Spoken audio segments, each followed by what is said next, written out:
નમસ્કાર, હું મંગલુભાઈ ભગત, સુરેન્દ્રનગર જિલ્લા કોંગ્રેસ ઉપપ્રમુખ. મારે થાનગઢ શહેરની અંદર જે જીએસટી બાબતે હમણાં જીએસટીના અધિકારીઓ લગભગ 15 દિવસથી ગામની અંદર આટા ફેરા મારી રહ્યા છે અને મોટા મોટા માછલાઓને પકડી અને મોટા 5, 10, 15 કરોડના તોડ કરી ગયા છે.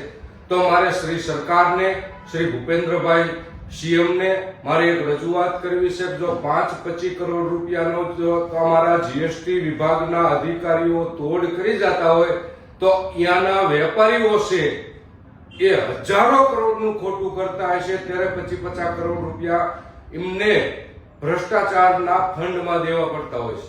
અને તોડ કરી અને લગભગ છેલ્લા 10 દિવસથી જીએસટીની ટીમ નાના મોટા કોઈ 25 લાખ, 50 લાખ, 60 લાખ, 50 લાખ, 1 કરોડ એવા દરેક કારખાનાની અંદરથી ઉઘરાણું કરી અને એવડા તોડ રીતે લઈ ગયા છે.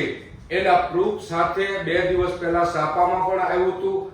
એટલે હું ગુજરાત સરકારને વિનંતી કરું છું કે આપના અધિકારીઓ તોડ કરી અને વેપારીઓને, સિરામિક એસોસિએશનને જે તોડ એમના ખોટા બિલ બનાવવા, જે 5000 નું બિલ હોય તે 500 નું બિલ બનાવી અને મોટા ભ્રષ્ટાચાર કરે છે એવા પાસેથી તોડ કરી અને 2 દિવસની અંદર લગભગ 25 થી 30 કરોડ રૂપિયા જીએસટી વિભાગના અધિકારીઓ તોડ કરી ગયા છે.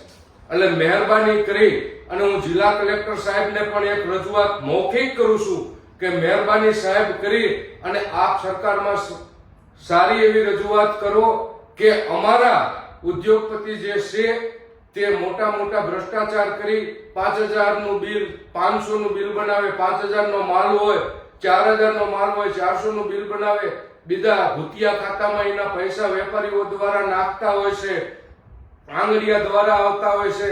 તો મહેરબાની કરી હું સરકારને એક રજૂઆત કરું છું કે આ જીએસટી ની ચોરી એ ગામની જનતાની ચોરી કરી રહ્યા છે. તો આવડાની ઉપર આકરા પગલા લેવા મારી સરકાર શ્રીને વિનંતી છે. જય હિન્દ, જય ભારત.